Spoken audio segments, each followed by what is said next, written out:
Robinson is here, longtime NFL receiver. He's now doing his YouTube stuff. What are you doing on YouTube? What's your favorite YouTube thing you've produced so far, Alan?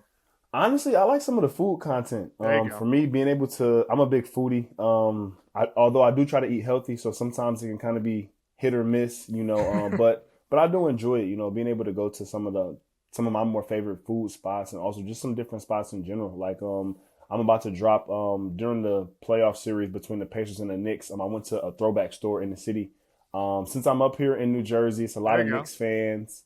I said I would buy a Knicks jersey since I do have a place here in New Jersey. So I end up going to Mr. Throwbacks in New York City, and I end up getting a authentic Nate Robinson jersey. There we go. So you grew up in Michigan. Are you a Pistons fan?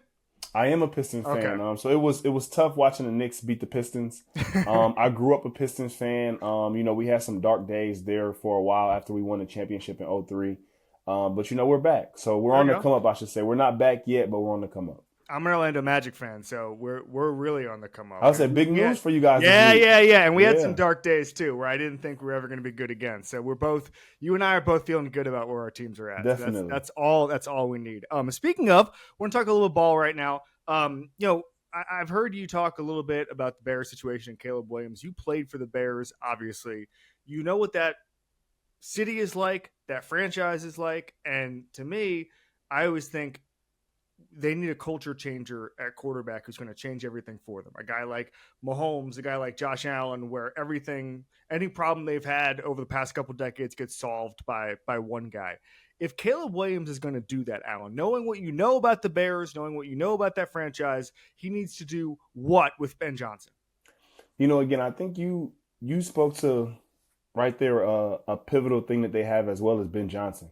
Yeah. I think in the city of Chicago, when you think of some of the best Chicago teams, I think that something that pops in my head immediately is also coaching. Yep. I know when I was there, we had Matt Nagy. We had a good stint as far as going to the playoffs and things like that. So last year they had Caleb. Now they also have their guy, calling the plays and stuff in Ben Johnson. So for them having and being able to create the relationship that everybody think that they can, I think they'll have some good days ahead of them. As long as Caleb, just continues to do his thing, keep his head down and continue to put in the work, I think that everything will kind of come to fruition. I mean, Chicago is one of those cities where they want to see the guys working. They want to see the guys playing hard, and again, to me, it was my favorite place that I've played so far. It's a city that has football, basketball, baseball, hockey, so it's a sports town. And, when you're playing in a city like that, man, it's phenomenal when you're winning. I hate to do this, but we love to tell stories here. Give me your perspective. Where were you for the double doink? I was sitting on the Gatorade coolers. I remember like it was yesterday. So well, for me, sometimes the bench area can get a little crowded. Yes. So for me, sometimes like I'll just kind of go over, grab a water typically, and I'll just kind of sit on the cooler that's like right by where the water and stuff is. Normally it's a little bit more space once we kind of get our coaching points and stuff and come off to the sideline. So in that particular instance, we had just got down there. I forget what yard line we were at, but we had a phenomenal 2-minute drive, and I came back and kind of got my normal seat, which was by the Gatorade coolers. Grabbed a cup of Gatorade. I don't even think I probably drank it. I just grabbed it. So I'm sitting there. I didn't watch the entire time. I just kind of sat there with my head down a little bit, just waiting to hear the cheer from the crowd. That's kind of what I was waiting for, and I'm waiting. And then you hear the thud of it hit the crossbar. Hit the upright. Then you hear the second thud when it hits the crossbar, and then you hit the sigh from the fans. And it was like, I was just hoping that, it was smooth sailing. I didn't hear anything. I just heard a cheer from the crowd, but it went a little differently. Wow, I'm Tough. I know I shouldn't be laughing. It's a terrible experience. It was tough, It was, and what made it even more tough was we thought as a team, the path that we had throughout the course of the playoffs. If we had beat Philly, we were going to play LA. We had already beat LA in the regular season, so we felt pretty good about Vic Fangio and kind of his approach to playing against the Sean McVay offense. I think earlier this week we kind of heard Cooper Kupp speak to some of the challenges that the Rams offense faced when they did face some defenses, and it was kind of the too high shell that Vic Fangio kind of made a little bit more prevalent that teams are currently playing. So we had that style of defense, and as an offense, we felt pretty good about what we were doing as well. So we thought we had LA up next, after after Philly, and we felt good about, just kind of what our path looked like throughout the course of the playoffs. But, that ended short with the double doink.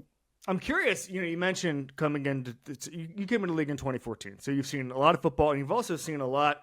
You were talking about the way offenses have changed even since 2014. I mean, in 2014 when you came in, Alan, NFL teams didn't understand how to use spread quarterbacks effectively. Yep. They tried to incorporate all that. McVay and Shanahan obviously were having influence in the league, but not like it was in 2016, 2017, 2018. Can you just take me through the changes you've noticed in NFL offenses since you got here, and kind of the chess match between the offense and defense and how it's evolved? Yeah, so when I first came in, it was I would say kind of a running back predominant as far as kind of how offenses like to function. When I think of DeMarco Murray's, guys like that, and then you also had the Seattle defense, which was known for stopping the run. So you had a lot of guys trying to play that Seattle cover 3 style of play. When I first came into the NFL, I was drafted by Jacksonville. They had the head coach at the time was Gus Bradley, who came from Seattle. So even for us, we were trying to play that cover 3 and that 3 high. Actually, Robert Saleh, he's from that as well. He was the linebacker coach when I was there in Jacksonville. So a lot of guys tried to kind of go to that cover 3, which I think we saw a surgence of explosive plays coming in. So how teams tried to counteract as far as some of those explosive plays. Now, once I got to Chicago, you started to see things shift. You started to see things shift with more 2 high safeties, which is now, for me, why I think some of the running back play is now coming back into play and being a little bit more effective, because there are more 2 high safeties than it was 8 to 10 years ago. It was a lot more single high. Yeah, that's really fascinating. What do you think when you mentioned the Fangio McVay chess match and how you guys were looking forward to that? At that point with that Bears team, what could that Fangio Bears defense have done to McVay and the Rams? I think what we did so well was we had a really, really good front. And even with the Eagles this year, you're able to play defense and you don't have to blitz a ton. So you're able to get pressure on the quarterback. You're able to keep a shell, meaning that you keep 2 high safeties, which helps eliminate explosive plays. And playing a lot of zone coverage and stuff like that, when you have guys who move well in zone, all their eyes are on the quarterback at all times. So for us, we had a really, really good balance of being able to stop the run with Akeem Hicks, Khalil Mack, Eddie Coleman, and some of those guys, Danny Trevathan, Roquan Smith. And then on the back end, we also have ball hawks like Eddie Jackson, Kyle Fuller, and a lot of those guys were able to keep their eyes on the quarterback and make a lot of plays as well. So we had that really good balance of being able to get a pass rush, having athleticism in the linebacker core to be able to stop the run, and also have playmakers on the back end as well. Very, very similar to how Philly is kind of constructed currently and how they were last year with the team that they had on defense. That's fascinating. You played for the Steelers in 2023. You obviously played at Penn State. They knew you. You knew them. I'm curious, when you look at this Aaron Rodgers situation, I feel like, just my perspective, that maybe the Jets moved on from him because they didn't want anybody to be bigger than the coach. Well, in Pittsburgh, nobody's bigger than the coach. Mike Tomlin is the mayor of Pittsburgh. He's the governor of Pennsylvania. Nobody's bigger in Pittsburgh than Mike Tomlin. He runs that place. When you're there, what do you notice about how different it is from every other organization, how they run things? And then within that, how does this work with Aaron Rodgers? I think the coolest thing that Coach Tomlin brings to the table is that he's able to coach all different kinds of players, personality-wise, mentality-wise, skill set, across the board. So I think for Aaron Rodgers going to Pittsburgh, he has a coach who's going to allow him to be himself. He's not going to have to change who he is or anything like that. More so than anything, Coach Tomlin embraces it. Again, we've seen Coach Tomlin coach Antonio Brown, Le'Veon Bells, Ben Roethlisberger. Some of the biggest names and personalities that we've saw in the game and have an extreme amount of success. So Aaron Rodgers going to Pittsburgh, I think that's a phenomenal fit. He'll be able to bring his alpha nature under the center and be able to kind of ignite everybody else as well. And Coach Tomlin will give him, all full autonomy to be able to do that. Do you think that Tomlin will want Aaron Rodgers to be an alpha? Definitely. Coach Tomlin wants everybody to be truly who they are. So if you bring that alpha mentality to the game and to work every day, that's who he wants you to be. Even a person like DK Metcalf, he's going to fit in perfectly with the fire side that he has, being able to bring that to the field in the run game, and Coach Tomlin, he's a guy who he'll definitely be able to ignite that even more, to guys to be able to get them to play their best. One thing that I learned from being there is, you're going to see guys with Coach Tomlin, they're going to play almost at their best very, very frequently as far as what they're bringing to the table. That's just kind of the kind of operation that he runs. And he just, he kind of really gives that to his players to be able to kind of step in and be themselves. That's really fascinating. How did he coach you? You're a guy, I think it's probably year 10 for you in the league. You didn't need a lot of, whether that's motivation or instruction, that's for the young guys. How did he approach you and what did you notice? Yeah, from the time I got traded there, from the first meeting we had or that I had with him, he told me to just be myself. Yeah. Be myself.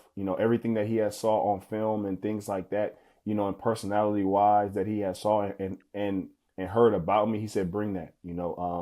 Whoever you are and the best version of yourself, bring that each and every day, and we'll fit around that. And I think that hearing that as a veteran, you step into a place where you aren't really stepping on eggshells at all. If you're a vocal leader, come in and be a vocal leader.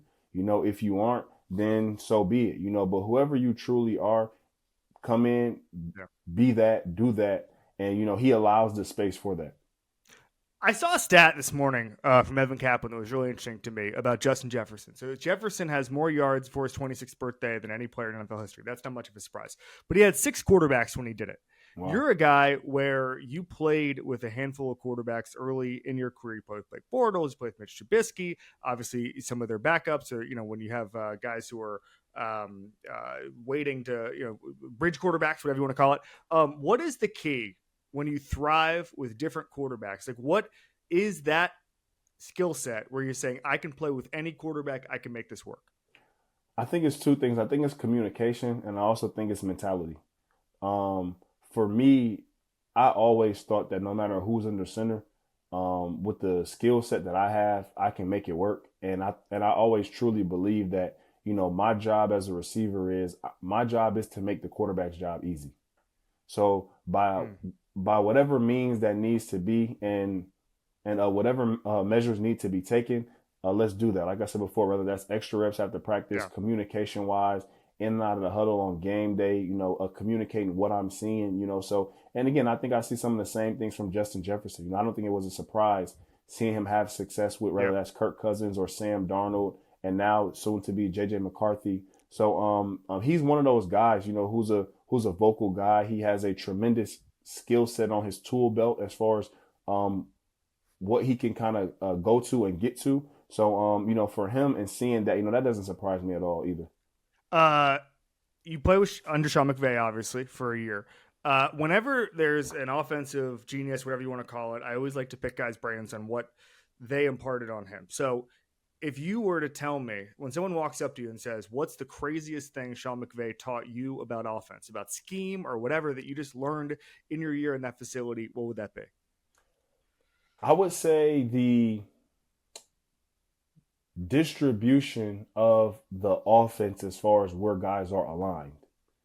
I think that he does a phenomenal job of the entire field is always open. And when I say always open, meaning that some guys who have X receivers and other receivers who have, number plus splits 90% of the time, you aren't going to run. It's only so many deep outs that you can run. But now if you cut that split, it kind of tips the defense off a little bit. But for Sean McVay, he gives guys advantage to be able to run every different cut, which is more so kind of like inside edge of the numbers or maybe even more a little bit reduced. So every time guys are lining up for a cornerback standpoint, they have to guard the corner. They have to guard the post. They have to guard the curl. They have to guard the go route. And also being able to, I think he was one of the guys who really transcended out motions and fast out motions. Because a lot of people didn't have the confidence in players being able to get adapted to the snap count when they aren't seeing the ball or have their eyes toward the quarterback.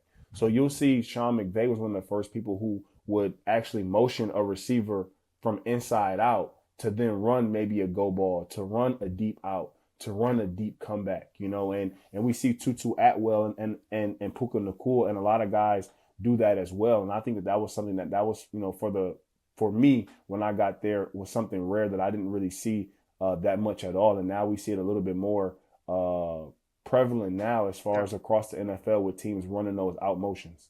So you're saying that the front end that basically you're able to run the entire route tree? Is that you're able to run the entire route tree?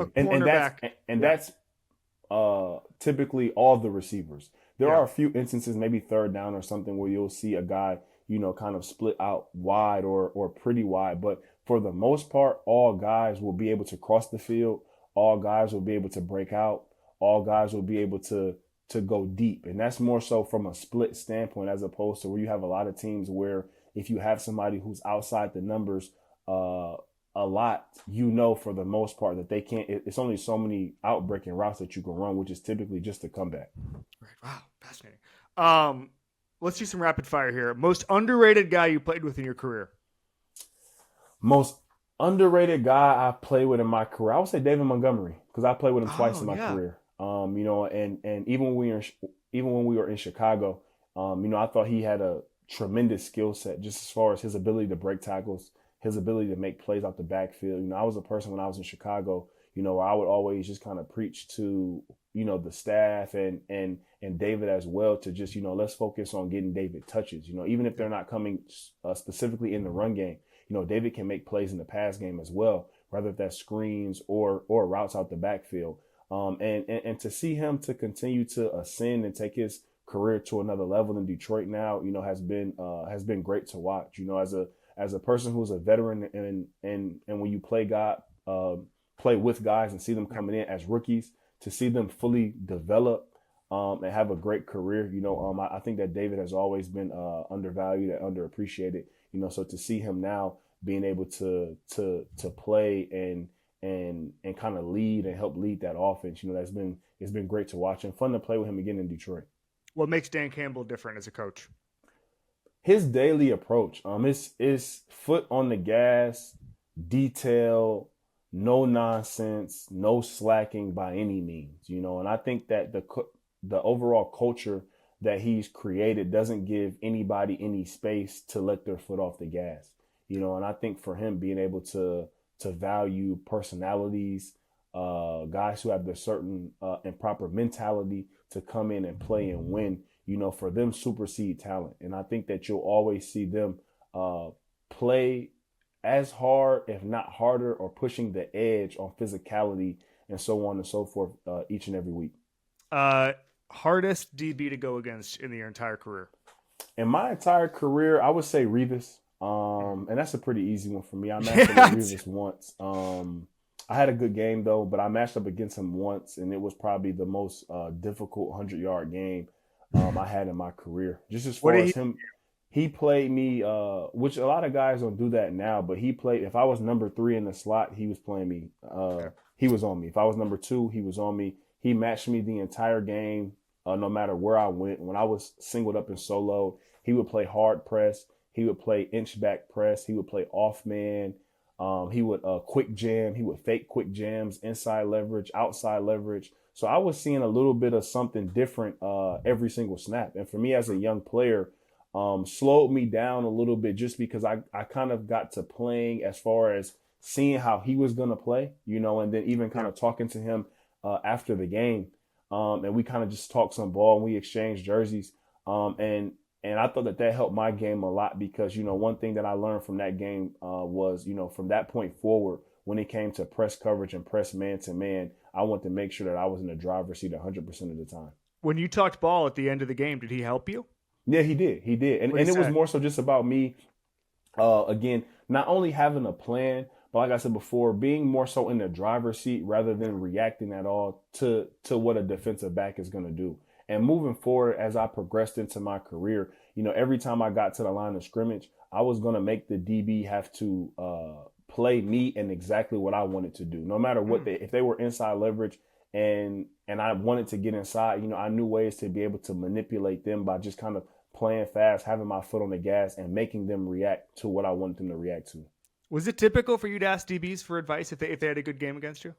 Or well, not no, advice. Yeah, it was actually one of those things where, he kind of just came up to me and my receiver coach was over there as well, and we just kind of started talking, And he was just kind of saying, he noticed when he would do this that I would kind of react this way, or when he would do that, I would kind of react that way. And for me, being able to take those mental notes to say that, okay, I don't want to give any tips and tails or allow a DB to feel like they're in control at all. That's fascinating. Yeah, he's a Hall of Fame player. It sounds like he's a Hall of Fame guy too. It was a game that I learned a lot from, and being able to have that duel early in my career in year 2, was huge for me. All right. We call it badasses. Most badass guy you ever played with. Who you got? Aaron Donald. I get that a lot. It's not even, and I don't want to disrespect guys. I play with some really, really good players, especially on defense. But Aaron Donald, the way that he approaches his work and business and training, workouts, practice, it's just on another level. From not only his sheer physicality, but also his skillfulness. Seeing a guy who plays in the interior of the defense, being able to cause havoc, because when there are offensive linemen that have to reach him and so on and so forth, he's able to beat those reach blocks. He's able to play backdoor on runs. He's able to do a lot of different things, each and every down. That's puts a lot of stress on the offense. One rep back, any play you could redo from your career, do it differently, do it better, just change your approach. Where are you going?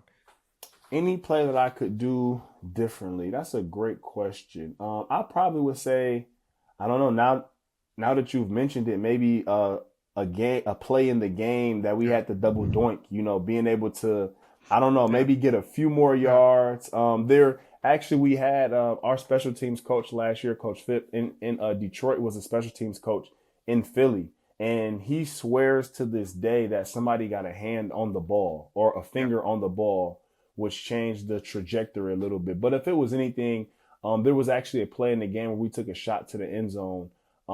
If I could have maybe, communicated to Mitch to maybe allow me to have that shot to the end zone and be able to come down and make a play so that we aren't in that double doink situation, because I thought that we would have had a historic year in Chicago if we had got past that game. Wow. All right. And then funniest guy you ever played with? I would have to go with Prince Amukamara.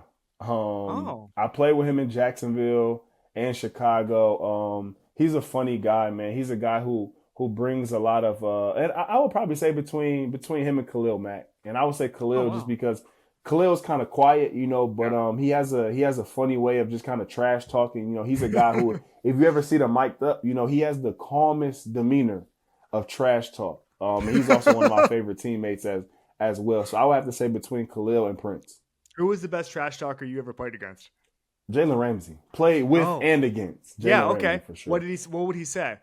Jalen, man, he does his homework with guys. So, Jalen's going to come with a little bit of everything when playing against guys. I probably would say the second best trash talker that I played against, I probably would say either Marcus Peters, or I would have to give it to that older Denver Broncos cornerback crew that had Chris Harris and Aqib Talib.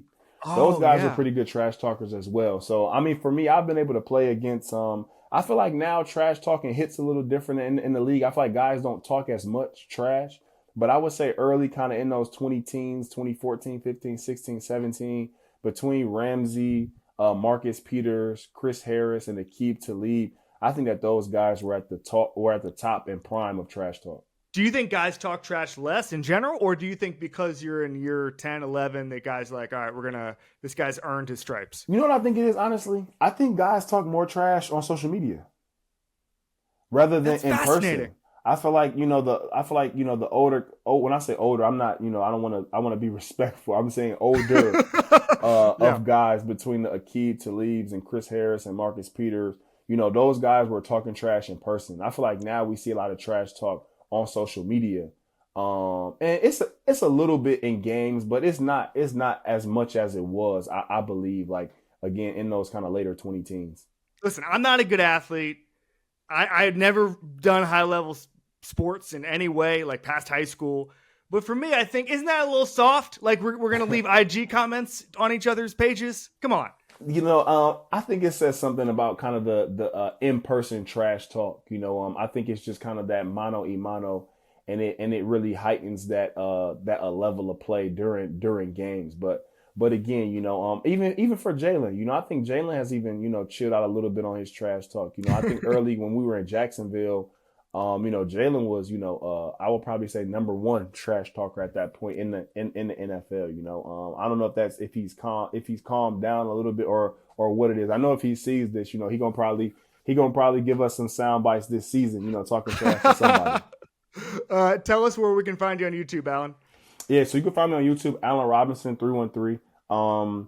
Again, man, there's some dope content, football content, lifestyle content. I'll start gaming and streaming and dropping some more of that stuff as well. So just kind of getting into the groove of doing some more media stuff. Love it, Alan. Thank you so much, man. I appreciate it, man. Thanks for having me.